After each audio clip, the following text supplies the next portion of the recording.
بسم الله الرحمن الرحيم إن الحمد لله نحمده ونستعينه ونستغفره ونعوذ بالله من شرور أنفسنا ومن سيئات أعمالنا من يهده الله فلا مضل له ومن يضلل فلا هادي له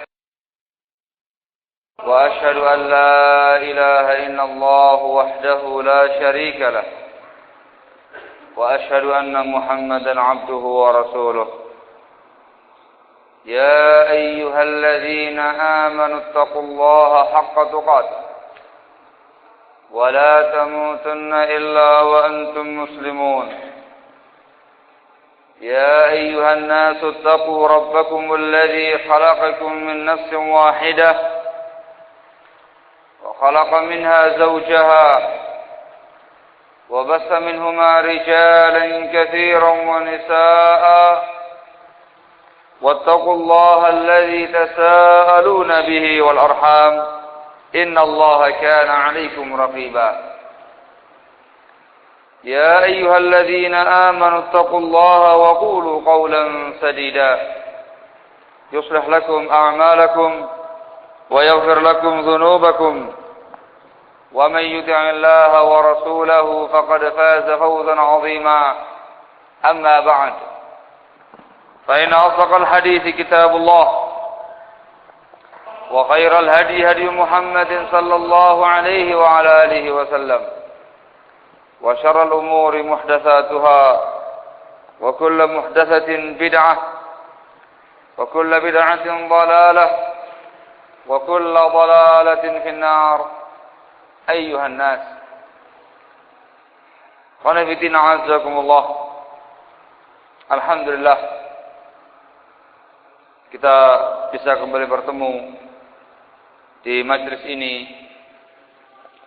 untuk meneruskan kajian rutin pembahasan kitab Al-Adabul Mufrad yang ditulis oleh imam besar pada masanya Al-Imam Al-Bukhari rahimahullahu ta'ala wa ghafaralah, yang berisikan tentang adab-adab Islam, perangai-perangai Islam, akhlak-akhlak Islam yang dibimbingkan oleh Rasulullah sallallahu alaihi wa alihi wasallam. Dan kita masih pada pembahasan masalah adab-adab yang terkait dengan masalah perbudakan.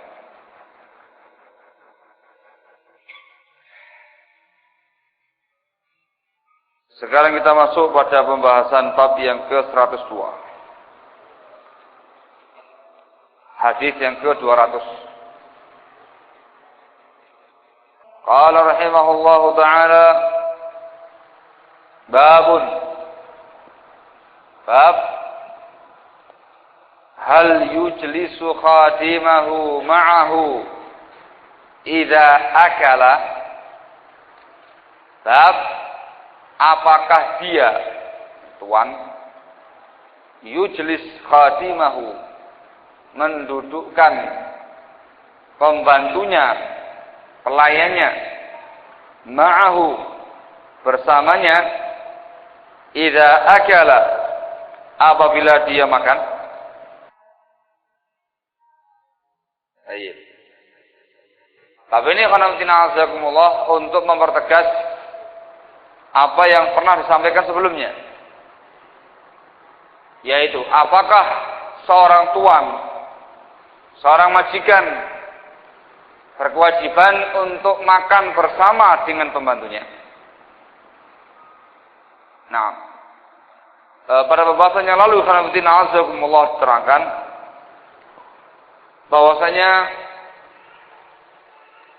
hal tersebut merupakan perkara yang sifatnya afdaliyah, sifatnya keutamaan saja, bukan termasuk perkara yang wajib. Begitu pula ya khonamtina azakumullah, memberi makan dengan apa yang kamu makan, memberi pakaian dengan apa yang kamu kenakan, itu semuanya mengandung makna istihbab, makna sunnah, keafdalan saja, bukan termasuk perkara kewajiban. Nah, begitu pula di sini. Pembahasan masalah makan bersama dengan membantu. Tamam, ini sifatnya perintah sunnah, bukan perintah wajib. Dan ini yang disebutkan oleh Al-Imam Syafi'i rahimahullahu taala wa ghafara lah. Beliau menyatakan demikian, bahwasanya hal tersebut hukumnya sunnah saja. Sementara yang lainnya berpendapat hukumnya adalah wajib. Hukumnya adalah wajib kecuali pada dua keadaan. Keadaan yang pertama, kalau makanannya tidak cukup, hanya sedikit. Tidak cukup kalau makan bersama-sama dengan pembantunya. Maka dalam kondisi yang seperti itu tidak wajib. Kondisi yang kedua, apabila sang pembantu menolak permintaan sang majikan. Majikan sudah meminta makan bareng sama saya, dia menolak. Mungkinkah dia malu, atau mungkinkah dia tawadhu, sungkan dengan majikannya, atau yang semisalnya. Maka dalam kondisi yang seperti itu hukumnya sunnah saja. Selebihnya dikatakan wajib. Nah, namun yang benar insyaallah ta'ala ikhwan, dalam kondisi itu atau dalam kondisi-kondisi yang lain, mengajak makan pembantu atau pelayan dengan bersama-sama itu merupakan amalan sunnah, bukan amalan wajib. Ini pendapatnya Imam Syafi'i rahimahullahu taala wa ghafarallah, dan yang menerangkan sunnahnya ialah hadis Jabir yang pernah kita bahas sebelumnya, yaitu pada bab yang ke-100 di hadis nomor 198 yang menerangkan bukan perkara wajib. Kita baca riwayatnya ya Pak. Qala haddatsana Musaddad ibnu Musarhad Abul Hasan Al-Basri. Qala haddatsana Yahya bin Sa'id. Yahya bin Sa'id Al-Qattan, salah seorang imam pakar jarh wa ta'dil yang biasa berbicara masalah perawi-perawi hadis pada masanya. Dia gurunya Imam Ahmad. An Ismail ibn Abi Khalid, juga imam pada masanya, thiqah terkenal ya Pak. An abihi, dari bapaknya Abu Khalid, dan dia thiqah, rawi yang terpercaya juga. An Abi Hurairah radhiyallahu taala anhu, dari Abu Hurairah radhiyallahu taala anhu,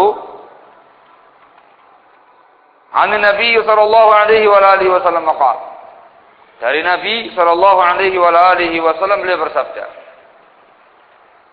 "Idza jaa ahadakum khadimuhu bi ta'amih," apabila mendatangi salah seorang di antara kalian pembantunya, atau apabila ada salah seorang di antara kalian didatangi oleh pembantunya, dibawakan oleh pembantunya, bi ta'amihi, dengan makanan dia, fal yujlishu, maka hendaklah sang majikan meminta pembantunya itu duduk bersama dengan dia, makan bareng bersama dengan dia. Ini ikhwan, bagaimana yang sering saya sampaikan, ini kalau majikan laki-laki, pembantu laki-laki, majikan perempuan, pembantu perempuan, bukan majikan laki-laki, pembantu perempuan, atau majikan perempuan, pembantu laki-laki, tidak. Pembahasannya sangat jelas, yang namanya kemahroman dan semisalnya tetap dijaga. Nah, sehingga yang dimaukan sekarang yang satu jenis. Sehingga kalau pembantu kamu nyugui kamu makanan kamu, minta ijlis huna, ya Allah duduk sini bareng, makan bareng sama saya. Fa illam yaqbal, kalau ternyata pembantunya itu tidak mau menerima, menolak, fal yunawilhu minhu, maka hendaklah sang majikan mengambilkan makanan itu untuknya. Nah, di sini muttafaqun alaih, dikeluarkan oleh Bukhari Muslim dalam sahih keduanya. Masya Allah. Nah, dalam hadis ini terdapat perintah. Kata lafaz fal yujlishu, hendaklah sang majikan meminta pelayannya, pembantunya duduk makan bersama dengan dia. Ini perintah menggunakan lam amr. Lam, huruf lam yang mengandung perintah. Namun perintah ini sebagaimana terangkan tadi ikhwan adalah perintah sunnah, bukan perintah wajib. Nah, kemudian dalam riwayat ini pula disebutkan perkara yang kedua, yaitu apabila seorang pembantu tadi menolak, tidak mau atau sungkan atau tidak enak makan bareng sama tuannya, maka diperintahkan untuk sang tuan, kepada sang tuan, supaya sang tuan itu mengambilkan makanan tadi dan dikasihkan kepada pembantunya. Diambilkan piringnya oleh sang tuan, disidukkan nasinya cukupnya, diambilkan lauk pauknya cukupnya. Kalau perlu kamu tawari, mau yang mana ini? Entah yang sate, wala soto, wala rawon, wala yang apa, wala tempe, wala tahu. Segini cukup, sudah kamu ambilkan, kamu kasihkan kepada pembantu. Silakan dimakan. Ini yang dimaukan oleh sabdanya Rasul SAW. Fa'illam yakbal fal yunawilhu minhu. Kalau dia nggak mau menerima, maka hendaklah sang tuan, sang majikan mengambilkan untuk sang pembantu dari makanan tadi. Masya Allah. Ini tentunya adab yang sangat mulia. Menunjukkan sangat perhatian sekali dengan yang namanya pembantu, pelayan atau budak. Dan ini pelajaran untuk para majikan supaya mereka itu memiliki jiwa tawadhu. Orangnya rendah diri, tidak angkuh, tidak sombong, tidak merasa tinggi hati. Dari mana itu? Dari anjuran perintah untuk supaya dia sendiri yang mengambilkan makanannya. Itu enggak sembarang orang ya akhi. Kalau orang tuh hatinya atau punya kebiasaan tinggi hati, gengsi gitu, ambil sendiri. Nggak mau ngambilkan dia, atau kamu sana di belakang di dapur sama yang lainnya. Gitu. Ini enggak diperintahkan untuk dia yang mengambilkan. Kamu ngambil sendok atau ngambil centungnya itu, namanya centung ya? Apa namanya, sendok nasi? Kamu ambilkan nasinya, taruh di piring, ambilkan sayurnya, lauknya, taruh di piring, kamu serahkan ke pembantu. Ini merupakan tindakan yang luar biasa, menunjukkan sikap tawadhu yang sangat tinggi pada Anda. Tidak sembarang orang. Dan itu yang diminta dan yang diajarkan oleh Rasulullah Shallallahu Alaihi Wasallam kepada umatnya. Hakala ya. Jadi difahami insyaallah ya? Bisa difahami. Barakallahu fikum. Hadis ini pula menunjukkan ikhwanatina di antara tugasnya pembantu atau pelayan ialah masak, menyiapkan makanan sang majikan. Ada kalimat idza jaa ahadakum khadimuhu bi ta'amih. Kalau sang pembantu datang kepada kalian membawa makanan dia. Karena pembantu itu yang kemudian berpanas-panas di hadapan kompor, berpanas-panas di hadapan kompor LPG itu misalnya, juga panas apinya ya kawan. Dia pula yang keringetan ngurusi masakan, yang ngerajang-rajang bawang segala macam. Dia yang menyiapkan, yang masakan, dia pula yang menyuguhkan kepada sang tuan. Itu pembantu. Nah, sebagai balas budi kepada dia, sikap timbal balik yang bagus dari pihak majikan, sang majikan disyariatkan, disunnahkan, luwih afdal meminta supaya makan bersama dengan tuannya. Masya Allah, makan bareng dengan pembantu juga demikian, tidak sembarang orang ya, tidak sembarang orang. Bagi orang-orang yang kelasnya tinggi atau tertinggi gitu ya, bukan pembahasan menengah ke atas ini, pembahasannya atas dan teratas gitu ya.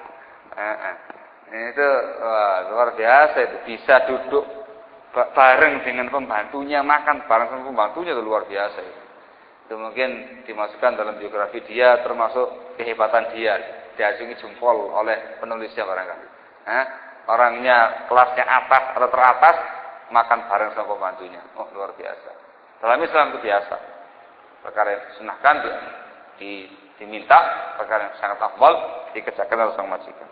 Kalaupun tidak mau, tadi itu diambilkan sama tuannya. Hakada ya. Ini qanawitina azakumullah pembantu. Tamam? Pembantu rumah tangga atau budakmu.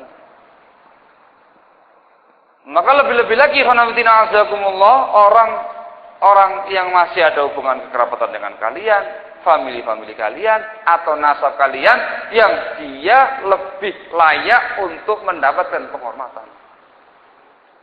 Orang tuamu, bapak ibumu, saudara tuamu, paman bibikmu, atau kaum muslimin secara umum.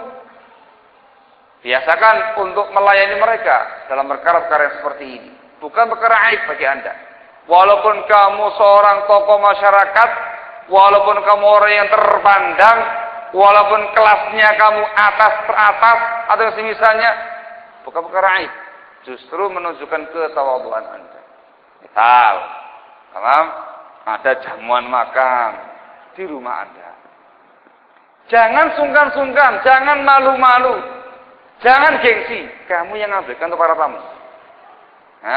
Ya Allah, mana piringnya? Atau pakai nampan, ya Allah, mana kamu siapkan untuk nampan yang ada. Ya Allah, ini nasinya. Ya Allah, nasinya. Ya Allah, ya akhi, silakan ya akhi. Ya Allah, ini kuahnya. Ya Allah, lauknya. Ini kurang apa ini? Sendoknya atau apanya? Ambilkan. Walaupun kamu orang terpandang, bukan perkara aib. Justru tindakan yang terpuji menunjukkan ketawaduan yang sangat tinggi pada Anda. Apalagi itu orang yang lebih tua daripada kamu, orang tua kamu. Dari family. Ini juga demikian, tidak seorang orang itu. Kalau dia orangnya biasa, ya biasa bayangannya. Siapa saya ini? Kelasnya ini kelas bawah dan terbawah. Biasa kayak gini. Gitu ya. Biasa apa namanya bahasa kasarnya sini tuh? Biasa jadi kacung. Mana ya? Biasa, enak aja dia. Bukan karena ketawaduan, tapi karena memang kondisi dia memang kelas bawah dan terbawah. Biasa. Tapi kalau orang yang terpandang, orang yang dikatakan sebagai tokoh masyarakat, yang dikatakan sebagai dai atau mubalek atau ustadz, bisa seperti itu, luar biasa. Kadang-kalinya paling, tolong ya sih. Masya Allah gitu. Instruksinya luar biasa. Jadi kayak mandor bangunan begitu. Ini enggak mandor pengambil makanan. Ya Allah. Allahumma ta'awun boleh. Tapi di sini alhamdulillah yang dianjurkan dalam agama sisi keafdalannya. Biasakan memiliki sikap tawadhu yang sangat tinggi kepada kaum muslimin pada umumnya. Barakallah.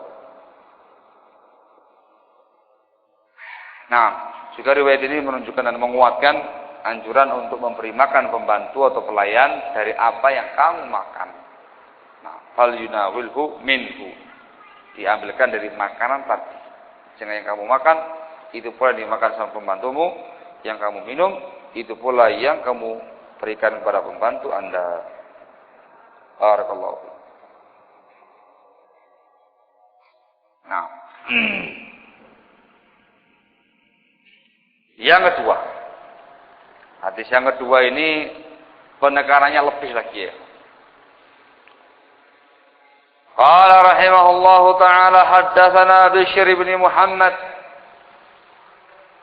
Ini semuanya ikhwan rawi-rawi terpercaya. Rawi-rawi ikhwan semuanya terpercaya. Qala akhbarana Abdullah ibn al-Mubarak. Abdullah ibn al-Mubarak, imam besar pada masanya. Qala akhbarana Abu Yunus al-Basri. Nah, Abu Yunus al-Basri dikenal dengan Ibnu Abi Saghirah. Ibnu Abi Saghirah. Dia rawi yang terpercaya. An Ibni Abi Mulaikah. Ibnu Abi Mulaikah namanya Abdullah. Abdullah Ibnu Abi Mulaikah. Juga seorang tabi'in yang terpercaya. Semuanya terpercaya. Di sini sahih. Qala dia berkata, Qala Abu Mahdzurah. Berkata Abu Mahdzurah. Abu Mahdzurah ini qanaatina azakumullah muazzinnya Rasul sallallahu alaihi wasallam. Dia sahabat yang mulia namanya Abu Mahdzurah, tukang azannya Rasul sallallahu alaihi wasallam, dan beliau bertugas azan di wilayah Mekah. Kalau Madinah siapa? Hah? Bilal. Siapa partnernya Bilal di Madinah? Hah? Ibnu Ummi Maktum. Nah, Ibnu Ummi Maktum yang matanya buta. Kalau Abu Mahdzurah di Mekah azannya itu. Nah, muazzin. Dalam beberapa riwayat Nabi Muhammad disebutkan, azannya Abu Mahdzurah berbeda dengan azannya Bilal. Paham? Dan itu perkara yang diperbolehkan sama Rasul. Karena semuanya yang mengajari ialah Rasulullah sallallahu alaihi wasallam. Di antara perbedaan yang cukup mencolok ialah pada lafaz syahadatain. Asyhadu an la ilaha illallah dan asyhadu anna Muhammadar Rasulullah. Kalau azannya Bilal, tamam, itu diucapkan dua kali, gitu ya. Asyhadu an la ilaha illallah dua kali, kemudian asyhadu anna Muhammadar Rasulullah dua kali. Gitu ya. Benar apa enggak ini? Azan siapa ini? Azan Bilal yang biasa kamu dengarkan ini loh. Anak khawatir saking biasanya enggak perhatian. Betul kan? Kalau azannya Abu Mahdzurah 4 kali. Nah, tamam dengan tarjih, dengan sistem tarjih. Tamam, ada yang dibaca keras, ada yang dibaca lirik.